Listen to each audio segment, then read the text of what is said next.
Здравейте, приятели! Ние сме Тема Спорт и тук с Иван Асен ще разгледаме всичко най-важно от финала, който бе преди един ден. Ние снимаме видеото на втори. Финалът бе доста интересен, имаше доста голови положения, доста интересни ситуации и 15-та титла отиде в Реал Мадрид. Тяхната 15-та титла най-накрая отиде при тях. Тук с мен е Иван Асен и днес ще разгледаме всичко най-важно от матча. Иване, как си да първо започнем? Добре съм, Стефане, доста така динамичен, не толкова динамичен, но в последните минути интересен двубой наблюдавахме все пак. Ти как си, Стефане? Днес? Аз съм добре. И на мен ми хареса финала. 2-0. Добре е като резултат, но исках и Дортмунд да вкарат. Да, За да, това ще да. говорим малко по-късно. Това ще говорим, както ти каза малко по-късно в видеото. Днес, както вече ти каза, ще разгледаме най-интересните неща от матча. Ще направим обзор на най-напрегнати се ситуации и интересните и ключови моменти, както вече казахме, да не се повтарям. Видим всъщност и дали нашите прогнози излезнаха и съставите, които дадохме като прогнози, всъщност бяха съставите, които стартираха двата отбора. Аз мисля направо с това да започнем, Стефане. Какво ще кажеш? С Да, съгласен съставите. съм. Аз директно ги отварям. Вие ще ги видите на вашите екрани някъде. Аз предлагам да започнем с Дортмунд. Миналия епизод започнахме с Реал Мадрид. Нека сега започнем с Дортмунд. Ако искаш, аз ще представя състава, който ние мислехме, Добре, че добре. ще бъде от първата минута. Окей, да го Вратарът чуваме. го оцелихме. Също и защитниците. Няма тук учудени, според мен, няма изненади. Също Сабицер и Емереджан играха в сърцето на терена. Ройс започна от скамейката, не започна от първата минута. Санчо от първата минута, Бранд също, Адееми вместо Ройс и Хил Крук на върха на атаката. Тук няма изненади. За този състав какво да кажем? Ти Ние какво мислиш за този състав? коментирахме като цяло в нашото видео, може да го погледнете, ако не сте го гледали. Коментирахме това, че ние сложихме реално Марко Ройс като титуляр по-скоро от уважение, но прогнозирахме съответно, че най-вероятно Карим Адиеми ще застане на неговото място и то така и стана реално. Както виждам, тук е дадена системата 4-3-3, но тя не беше точно системата, която играха. Според мен играха, както ние сме дали, 4-2-3-1. Да, и аз съм съгласен. Да, по-скоро 4-2-3-1 е системата, която мисля, че беше. Както ние от това прогнозирахме, Юлиан Бранд вместо Ройс, това беше нашето. Т.е. Карим Адееми вместо Ройс, но Карим Адееми отива крило, а Юлиан Бранд играе като атакуващ халф на място на Ройс. Видяхме съответно няколко минути за Ройс, ако не се лъжа към 20, близо мисля, че. Да, да. И съответно аз не знам, да видим статистиката на Ройс първо. Аз предавам като най-интригуващо ни беше Ройс. Мен най-интересно ни беше какво ще направи той в този матч. Да видим според мен първо Ройс е редно. Тук що проверих статистиката. Не статистиката, рейтинга на Ройс за матча, за тези минути, които е изиграл. 5.9, което е в червената зона. Тоест не е много добра. За 20 минути нормално, но според мен трябваше да го пусне малко по-рано, за да отиграе, не да играе 20 минути. Поне 30 минути трябваше да играе. Да, така е. Както виждаме, има 11 докосвания само, 6 паса, от които 5 точни. И нищо повече не може да кажем за Марко Ройс. Един хубав пряк свободен удар изпълни, ако не се лъжа. И това беше от Да. него като цяло. Аз мисля, че това му беше целият матч на него. Очаквах много повече като цяло от Марко Ройс. Да. Да видим друго. Говорихме за Себастиан Алей, който всъщност изигра ни 10 минути. Нямаше какво да направи. Но за мен лично дори съставите, които ние прогнозирахме, според мен не бяха правилни за да излезат срещу Реал Мадрид. Според мен Един Терзич просто сбърка стартовите състави, с които да играе срещу Реал Мадрид. Какво мислиш ти според тази моя теория? Ами, до някаква степен си прав, но този състав играе цял сезон така. Тези момчета мисля, че са си спасани като тактика, като позиции, знаят кой кога ще тръгне, къде ще се застане. Но ето, че те започнаха много добре първите минути. Имаха доста положения, които пропуснаха за жалост. Но ето, че тези положения, които не вкараха, накрая им излезна през носа, както се казва. А АДМ имаше доста положения, но ето, че ги спусна и който не вкарва, му вкарват, както се казва. Така е напълно. Аз мисля, че наистина Адееми направи изключително слаб матч от страна на точни удари и на игра в атака. Какво трябва да направи един нападател реално? Адееми трябваше да вкара повече голове, можеше поне два да вкара. Имаше страхотен пас, който беше даден от Мац Хюмър, ще го видите някъде в екраните, тук в дясно. Ще видите тук. Ще видите паса на Хюмъс, който качихме в TikTok още вчера. Това беше уникален пас наистина. Хюмъс даде в дълбочина уникален пас между защитата на Реал Мадрид. Пас, който нападатели като според мен един в нормална форма, примерно Кай Хаверц и нападател от висшите като Доминик Соланке, дори може да намесим и бившия нападател на Фулъм Митрович, един просто нормален нападател от топ 5 първенствата. Според мен тези, които избрих, 9 от 10 ситуации ще го вкарат. Това положение, което беше пред Адееми. Завършека просто не е добър. Да, поред мен един такъв играч на финал Шампионска лига просто трябва да вкара такова положение. Нямаш право да пропуснеш. Това е фатална грешка от Адееми. А той го направи поне 2 пъти. Да, тези ситуации, ако не ги вкараш, финала на половината, на 50% е загубен. Защото не се знае дали ще имаш още голови положения. Защото това може да са единствените голови положения. И ако не си ги вкараш, не се знае дали ще може да атакуваш, както стана през второто по време, но това ще говорим малко по-късно, когато говорим за състава на Реал Мадрид. Цяло, явно Адееми не е бил правилният избор. Трябваше по-скоро да се подходи с един от голмайсторите като цяло, който е резерва Дониел Мален. Не съм сигурен обаче каква е неговата статистика и ще си позволя да отворя, за да проверя. Дониел Мален през 2023-2024 година има рейтинг в Бундеслигата от 7,24, което е изключително над очакваното, разбира се. И има в първенството 27 мача и 13 гола, като прием, нали, разбира се, че не е пълен титуляр, не изигра пълни 90 минути. Също с националния отбор има срещу контролата, срещу Холандия има гол. Срещу Шотландия, извинявам се, има гол. И доста така странно, че остана на пейката за сметка на Адеми, който не беше много убедителен. Дали според теб смяната на Мален, смяната на Ройс и смяната на Джейми Байан Гитънс дойдоха по-късно смените? Да, по-рано говорих за Ройс. Също и за другите момчета, мисля, че смените дойдеха доста късно. Мален влезна след първия гол, ако не се лъжа. Секунда само да проверя. Не, Ройс влезна. 2 минути след като... Ройс влезна преди гола, да. Мален 2 минути преди гола, след да. първия гол. Да, също и Алер. Мален и Алер влизат заедно и Байан Гитън с официално 8 минути близко. Да, когато вече всичко е писано, че губят финала. Според мен, може би Ройс трябваше да е в 60-та минута да влезне. Другите трима вече постепенно, може би към 70-та, 75-та минута, зависи от развитието на срещата.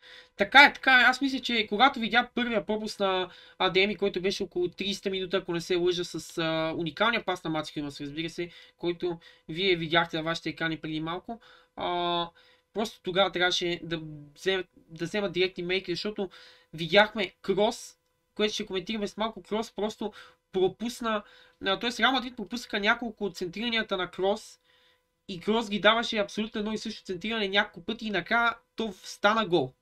Ще говорим след това след малко, отклоних се малко от темата, но исках да кажа, че просто трябваше да се вземе незабавни мейки и Адееми да излезне. Както и Санчо, за мен той не изигра никак добър матч. Фюркрук беше единствения на терена в нападение, заедно с Юлиан Брандт. Джейми Барн Гитна за минутите, които излезна, направи няколко финта успешни и няколко дрибала. Един блокиран удар, 4 докосване, както виждаме. Един дуел спечелен и това е, един път е фаулиран. Така че за 3 минути доста неща направи Джейми Барн с който похвалих в миналия епизод именно. Но няма какво повече да кажем, според мен, за Борусия Дортмунд, за съставите. Ако има нещо, Стефане, добави ти. Ами, не, няма какво. Нека преминем към Реал Мадрид. Към Реал Мадрид. И добре, директно да преминаваме към Реал Мадрид. Направо, ако искаш да ви представи какво ние прогнозирахме и какво всъщност видяхме. Ами за отбора на Реал Мадрид на вратата Куртуа, който много добре се справи след доста отсъствие на мачовете преди и Шампионска лига, и също пази. Там допусна 4 гола от Вилиреал, ако не се лъжа, че той мисля, че пази. Но ето, че на финала се справи много добре. В защита Карвахал вдясно ние сме сложили Камавинга, но Камавинга също игра, но в полузащитата. Рудигер познахме, Начо Фернандес и Ферман Менди. Нормалната защита на белия балет за този сезон. Крос естествено, Чуамени сме сложили, но той не игра. Камавинга бе на неговото место. Валверде, Вини Джуниор, Белингам и Родриго. На върха на атаката сме познали доста играчи. За този състав какво ще кажеш ти? Нещо за тактиката, за атаките им? Като цяло ние коментирахме дали ще видим обичайното от тях в общини 70-та минута без удар, което видяхме абсолютно също нещо срещу Байер Мюнхен. И видяхме го, миналия път го коментирахме и то наистина така стана. 70 минути се затварят и не правят абсолютно нищо в нападение на Реал Мадрид и накрая просто се събуждат и започват да играят. Както казах вече, Тони Крос центрира 3 пъти по един и същи начин. 2 неуспешни центрирания и на третото вече стана гол, защото Борусия Дортмунд просто не знам как те забелязаха това, но 3 пъти топката дойде на едно и също място и Дани Карвахал просто вече знаеше от 2 неуспешни опита къде да насочи топката. Видяхме и начин да опитва и да направи подобен удар, но просто скандално е това как Борусия Дортмунд допуснаха това нещо. Но мисля, че въобще правиха добра транзиция, както би казали някои наши колеги, Борусия Дортмунд, но Реал Мадрид просто знаеха как да отговорят, но не бяха и толкова убедителни в началните минути. Видяхме много пропуски от Борусия Дортмунд и много колебливи Реал Мадрид в началото на матча. Ами да, в първите минути, мисля, че ти го каза в миналия епизод, Дортмунд ще започнат с агресивна игра, с атакуваща, с цел да изненадат Реал Мадрид, с първото впечатление, да респектират съперниковия играч. Те точно така започнаха, добре започнаха според мен, но ето, че си изпуснаха ситуациите, 3 ситуации доста чисти и хубави. Дългия пас на Хумелс, който бе чудесен, но ето, че изпуснаха си своя шанс и загубиха финала. Реал Мадрид след тренировката, извинявам се, след почивката се стегнаха и вече във второто по време те наделяха в всички статистики. Просто това бе тяхното най-добро по време и видяхме, че и двата гола паднаха във второто по време. Просто атаката започна да работи правилно, тактиката. Крос много добре игра, Карвахал също много добре игра с неговия гол. Ами, Да, фланговете много добре играха, бековете също, но да, ето че не вкарваш ли ти вкарват. Така е, така е. Как ти каза, не вкарваш и ти вкарват. Съответно, както виждаме, ти вече каза, Чуамени вместо Камавинга, т.е. доста, нали, интересно според мен. Чуамени беше по-дефанзивния ход според мен. Камавинга даваше пространство и широчина в халфовата линия, отколкото Чуамени. Много по-подвижен е Камавинга. Както видяхме, Винисиус за мен този матч игра изключително неспортменски, което е, разбира се, нещо от неговата игра. Заприлича и малко на Роналдо в Да, периода си в Реал Мадрид, в типично който постоянно, латиноамериканско. да, беше популярен най-вече с симулациите си извън феновете на Реал Мадрид. Така че в общи стил Роналдо няколко такива неща. А, Нищо друго не мога да кажа за Винисиус. Просто един скандален матч. С мен не би трябвало да има такива симулации, особено на Шампионска лига. Един жълт картон на Шлотърбек, който изобщо не беше дори нарушение. И доста скандално според мен беше това. А, но това е Да, и което мога според да мен кажа за нямаше него. жълт картон. То нямаше нарушение, мисля, че, но Да. не мисля, че изобщо Но, има шанс да го коментираме това нещо, защото е скандално. Просто се случва на финал Шампионска лига. искам да вметна нещо за полузащитата на Реал Мадрид. Валверде, Камавинга и Крос, които бяха зад тримата нападатели. А, Камавинга играеше по-напред в по-атакуваща позиция. Валверде също.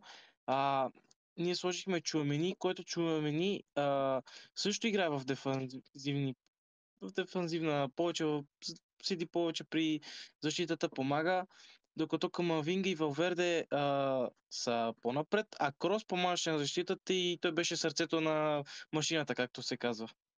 Така е, така е. Но мисля, че пак Карло Анчелоти според мен изигра правилно картите си и направи това, което може като цяло. Смените вече според мен бяха напълно подигравателни. Според мен 4 минути за Да. Модрич, 3 минути, 4 за 3 или 4 за Хосело, ако не се лъжа. Секунда ми трябва да проверя. Васкес, да, и Хосело, и Да, Васкес Васкет просто те с бяха 5 за бавене на минути. време и не знам. Но Просто Васкет и Милитао са по дефанзивни смени, разбира се. Васкет да. с това ротиране, той беше крило и съответно стана бек. С това ротиране Васкет съответно е много по-ползотворен в защита, отколкото беше като крило, защото не можа да се утвърди през толкова много години като крило. Беше един посредствен играч според мен и нямаше такива изяви, каквито трябва да има. Тогава с Марко Асенсио бяха десни крила, ако не се лъжа. И спора беше кой ще влезне резерва, Марко Асенсио или Лука Васкец. Така ми идва на спомен на мен. Поправете ме, ако не е така, но мисля, че беше точно така. Хосело 5 минути, Модри 4. Това за мен просто излишно, излишно. Нещо интересно за матча. Арда Гюлере става първият турчин, който спечела Шампионска лига. Така ли? Просто, Много да, интересно, да. Много интересен факт. Не знаех, аз просто това признавам момче си. заслужава. Заслужава, аз много бях критичен миналото видео към него, но няма какво да кажа, просто аз, както казах, аз не симпатизирам на Реал, но гледам да съм тотално обективен. Нищо не мога да Но кажа, нямам, един матч съм изгледал само срещу Вилареал и това е като цяло. И срещу Райо Валекано, ако не се да, лъжа. но Два. не съм проверявал, но извинявай, че те прекъсвам, не съм проверявал, но не знам дали има повиквателна към турския национален отбор, но сигурно ще има и европейското го чака и дано там се представи много добре. Ще видим, интересно ще бъде това. Много интересно европейско. Ще коментираме това в другите епизоди. Да чуем, мисля, че е редно да отделим внимание на Тони Крос. Ти какво мислиш за Тони Крос? Този Ами, матч? Тони Крос игра страхотен матч, като за последен танц. Чудесно игра в дефанзивна позиция, в атакуваща позиция. А, беше навсякъде по терена. Ами Крос изигра много добър матч. Просто накрая не знам защо го смени с Лука Модрич, но може би за да получи адмирация от публиката и да го изпратят като най-добрия. Така е, така е. Но добра игра на Крос през целия матч. Видяхме 86 минути, за разлика от 10-те на Ройс, съответно на 20-те, извинявам се. А, но видяхме изключителни центрирания. Ако трябва да се центрира, просто разбира се, че става дума за Тони Крос, как се казва. И мисля, че свърши работата, която трябва да свърши реално един футболист от неговия ранг. Какво мислиш ти? Да, чудесно се справи и не знам какво да кажа. То просто игра чудесен футбол и той просто знае как да го прави. Така е, така е. И аз съм на същото мнение тук. Ние дадохме за прогноза резултат 1-1, съответно това не стана. Видяхме много убедително 2-0, което беше съответно според мен малко като че ли може да стане много по-завързан матч при положение, че беше игран примерно Дониел Мален като, дори като в 4, примерно 4-4-1-1 система с съответно четиримата защитници, ляво крило Бранд, в дясно може да видим Санчо и Флюркрук с Дониел Мален зад него, примерно, или обратното, Фюркрук малко по-назад, това също сме го виждали в Дортмунд. И Дониел Мален напред централен нападател, двата хаф, съответно Емре Джан и Савицек. За мен това можеше да бъде ключово, защото нямаше да има този Карим Адиеми в тази позиция, а на него място ще бъде или Фюркрук, или съответно Дониел Мален. Да, със сигурност на тези момчета им трябваше просто повече минути, за да се докажат. За 10 минути не може да се докажеш. Ройс не трябваше да играе 20 минути, повече трябваше да играе. За Малин и Алерт е 10 минути. Това е нищо, докато се адаптират към играта, публиката, докато пасат на самата емоция, както се казва. Според мен тези смени бяха с едно ги пуска срещу Фрайбург или Борусия Мюнхен-Гладбах, колкото да има свежест в предни позиции. 10 минути за финал, ти какво можеш да очакваш от този човек, колко ти можеш да очакваш да гони топката, то за 10 минути какво ще направи, как ще се изяви това момче, не знам.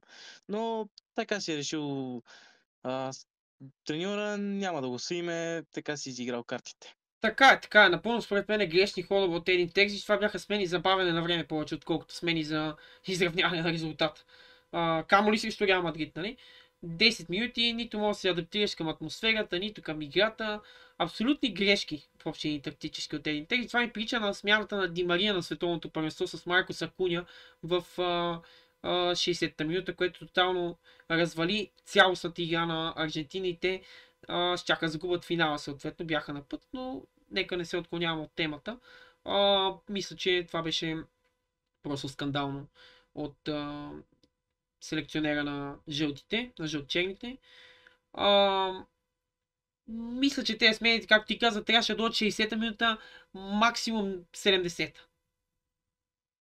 Да, Ройс може би в 60-та минута щеше да е хубаво да влезе, а Мален и Алер зависи от ситуацията, както казах, зависи от ситуацията в резултата. 70-та минута може би щеше да е добре. Така И е, така също е. и Питънс можеше и той да влезе в 70-та минута и вече една смяна остава или за ако някой се контузи, или ако изравнат или нещо стане за някой човек с жълт картон или пък защитник може би да влезе, не знам. Напълно Просто си да. прав, аз съм напълно съгласен с теб. Какво друго мога да кажа? Аз мисля, че просто този матч можеше да бъде много по-интересен. Може да видим и продължението. Съответно, бяхме на път да видим продължение, но просто накрая безидейност от Борусия Дортмунд. Лошо изнасяне на топката, грешки в защита. Видяхме грешка от Мацен, който съответно беше причината за втория гол. Един недобър пас. Мисля, че на Мацен беше паса, към който Винисиус скара втория гол. От там нататък нищо не мога да кажа. От мен гол на засада при 0-2 на Флюркрук. Там вече нещата, ако беше 1-1, можеше да стане дума за някакъв обрат, но вече при 2-0 наистина само най-силните привърженици на Борусия Дортмунд са били оптимисти в тази ситуация. но няма какво повече да кажа аз за това нещо и не мисля, че реално има. Не знам, ти ако мога да добавиш нещо, но аз съм просто разочарован, меко казано, от това, че не видяхме един така завързан матч. Ами да, матчът беше интересен. От началото имаше интрига, в второто по време имаше интрига. Последните минути бяха също леко интересни с последните атаки на Дортмунд, но искаше ми се продължение да гледам. Но така се развил матч, така Така си е, го така е, гледахме. но дори да бяха вкарали едно от положенията на Адеми. В смисъл, аз този футболист ще кажете, че го изобщо не го навиждам, но едно положение си беше вкарал Адеми, матчът ще бъде много по-интересен. Фюлкюк имаше положения. Беше тотално. Минутите между 20 и 30 просто бяха на Дортмунд. Трябваше да се възползват просто и да използват цялата си инерция, за да могат да атакуват и да хванат Реал Мадрид неподготвени, както го направиха на няколко пъти. Но така и не видяхме това нещо и за съжаление не видяхме голове от двата отбора. Не мога да кажа, че е бил най-интересен финал, който съм гледал със сигурност. Напомняше Да, ми, съгласен съм. мисля, че ми напомняше на един финал между Ливърпул и Реал Мадрид, където Реал Мадрид биха 1-0 преди няколко години. Просто нещо, което беше скандално. Това за мен трябваше да бъде финал в продължение. Реал Мадрид отново го измъкнаха 1-0. Както казвам, аз не съм привърженик на Реал Мадрид. Гледам да по-обективно да говоря за нещата, но за мен това беше подобен на финала с Ливърпул. Просто не видяхме това, което искахме. Искахме голово зрелище, имаше букмейкерите, прогнозираха съответно голово от двата отбора, което не го видяхме. Прогнозираха и голове в първото полувреме, което изобщо не се е стигнало от такова нещо, камо ли от Реал Мадрид, които нямаха нито един точен удар първото полувреме и мисля, че до 60-70 минута. Ами, със сигурност, както казах в началото, Адееми, ако си беше вкарал матча с гола, със сигурност матчът ще да се развие по доста друг начин. А, ми, според мен, Дортмунд, ако бяха вкарали един гол, може би щяха да гледат с друга перспектива в бъдещето и поне щяха да издържат до 1-1 или 1-0, но не се знае. За Мисля, мен че е това за... да, Не, аз да, ще добавя само, че за мен, ако наистина, как ти казах, бяха вкарали първото положение, което имаха, или дори второто положение на Борусия Дортмунд, матчът ще се стигне до 1-1, което ние прогнозирахме.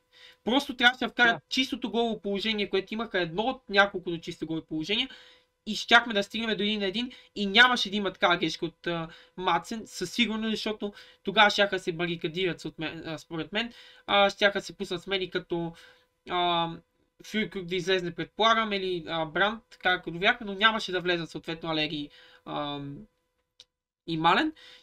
Щяха влезнат Николас Зюле, Сали Хюжджан или някой като Младока, Феликс Намека или Мариус Волф, примерно.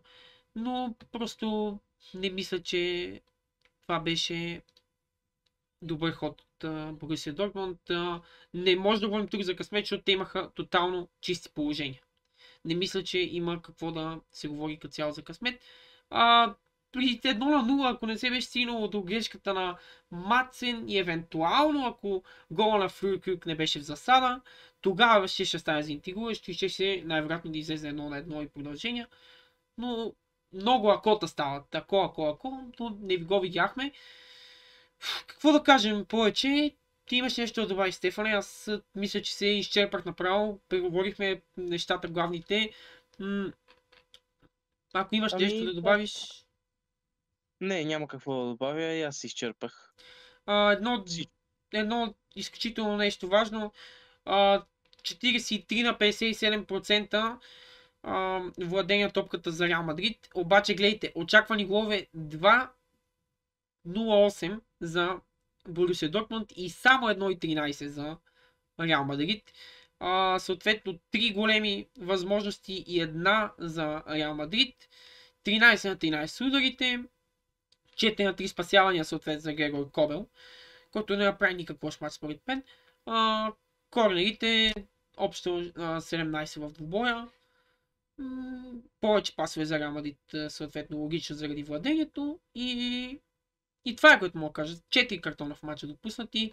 Видяхме картони, които не би трябвало да бъдат давани и картони за Реал Мадрид, които трябваше да бъдат давани. Съжалявам много реакцията на Камавинга при едното от нарушенията му. Трябваше да води картон, защото имаше много по-малка реакция от съответно, ако не се лъжа, не съм сигурен кой получи картон.